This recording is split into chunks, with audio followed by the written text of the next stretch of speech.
आणि पुढचं नियोजन काय आहे तुमचं? नतमस्तक होण्यासाठी आलो. पाठीमागे खूप वेळेस आम्ही आलो. दैवत आहे हिंदू धर्मातील आई तुळजाभवानी, कुलस्वामी आई तुळजाभवानी कुलदैवत आहे. इथे दर्शनाला, पंढरपूरला दर्शनाला प्रत्येक वेळेस आम्ही जातो येतो. असं काय नाही निवडणुकीचं काय नाही. निवडणुकीचं काय विषय. मराठा आरक्षणाचं पुढचं नियोजन काय आहे? आता उपोषण होणार. जबरदस्त सरकार स्थापन झाल्याच्या नंतर विधानसभाच्या निवडणुका झाल्या आणि या निवडणुकीचे बहुमत मिळाले, त्याच्यावर कुठेतरी संशय व्यक्त केला जात आहे. ईव्हीएम बाबतीत त्याच्यावर संशय व्यक्त केला जातो. आपल्याला काय वाटतं त्याबाबत? खरंच ईव्हीएम याच्यामध्ये परिणामकारक ठरलं का झालंय का? ते मला नाही माहित, कारण ज्यातलं माहित नाही त्यात बोलू नये. आणि मला ज्यातलं माहिती आहे ते सोडीत नसतं. मग मी पुढं कुणी असतो.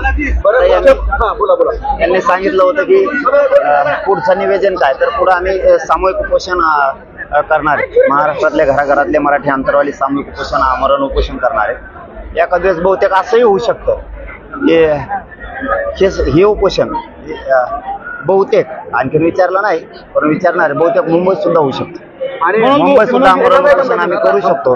पण आता आधी समाजाला विचारणं की सामूहिक उपोषण अंतरवालीतच करायचं, आमरण उपोषण आझाद मैदान मुंबईला सुद्धा करायचं, हे सुद्धा होऊ शकतं. शक्यता आहे बहुतेक असं होऊ शकतं की मुंबईत सुद्धा होऊ शकतं. पण आधी समाजाला विचारा. दोन नावं मुख्यमंत्री पदासाठी सध्या रसिके सुरू दिसते.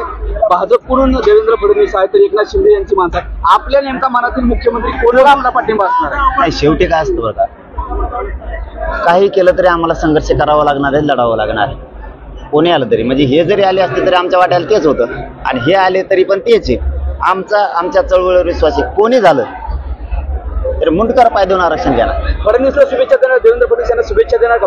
अरे भाऊ देता खरी, कोण होत आहे कोण नाही का आधी शुभेच्छा देऊन काय करायचं कोणाला? त्यांच्यात नाराजी नाट्य सुरू आहे. काय वाटतं आपल्याला? राजकारणाची आम्ही या मैदानातच नाहीये, त्यामुळे या राजकारणाच्या विषयावरती काय बोलून उपयोग नाही. पण एक मात्र खरं आहे, आम्ही आमच्या आमरण उपोषणावर सामूहिक आमरण उपोषण अंतरवल्य ठाम आहे. परंतु एखाद्या वेळेस मुंबईत सुद्धा ते होऊ शकतं आझाद मैदानला, बहुतेक अशी सुद्धा शक्यता आहे. पण समाजाला विचारतो, सरकार स्थापन झाल्याच्या नंतर आमची बैठक होईल, अंतरवालीत करायचं का मुंबईत करायचं. पण मुंबईत सामूहिक करता येणार नाही. नवीन सरकार स्थापन झाल्या तुम्ही कुठल्या पद्धतीनं आंदोलन हाती घेणार आहात? सामूहिक आमरण उपोषण अंतरवालीत होणार आणि घराघरातले लाखो मराठी, शेकडो मराठी तिथं बसणार आहे. दादा, हा विधानसभेत जो फॅक्टर दिसायला पाहिजे होता, मराठा समाजावरती जी चळवळ आपण उभं केली ती दिसली नाही, त्याच्या मागे कारण शोधतील का किंवा काय आपल्याला वाटतं की कशामुळे हा फॅक्टर झाला? त्याला काय कारण उघड मैदानातच नव्हतं, नाही तर पाडून टाकले असते, दन पाडले असते सगळे. मालक समाज आहे, समाज कोणाच्या दावणीला बांधला नाही. मुलगा म्हणतो मी समाजाचा मुलगा आहे, मूर्खासारखा मी समाज कोणाच्या दावणीला बांधला नाही आणि समाजाचा वापर पण होऊ देणार नाही. पण समाजाशिवाय, मराठ्यांशिवाय राज्यात सत्ता येऊ शकत नाही. यांच्या सुद्धा माझं मराठीचे यांनी म्हणावं. एखाद्या आमदारांनी मराठी साथ नाही, मग बघा त्याला कसं गचुराला धरून बाहेर काढतात.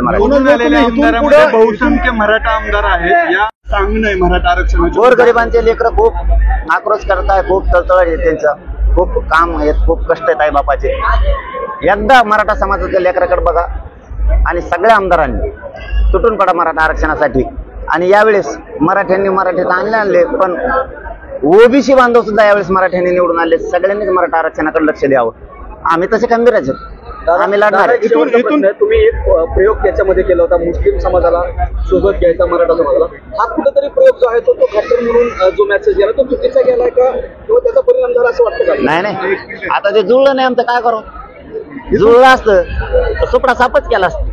इथून तुम्ही पक्ष स्थापन करून निवडणुकीच्या रिंगणात उतरणार नाही बाबा, तुम्ही तर दिल्ली ते दिल्लीतील राजकीय घडामोडी व बातम्या पाहण्यासाठी आजच आमच्या राजकीय कट्टा YouTube चॅनलला सबस्क्राईब करा, बेल आयकॉन प्रेस करा आणि फेसबुक पेज फॉलो आणि लाईक करा.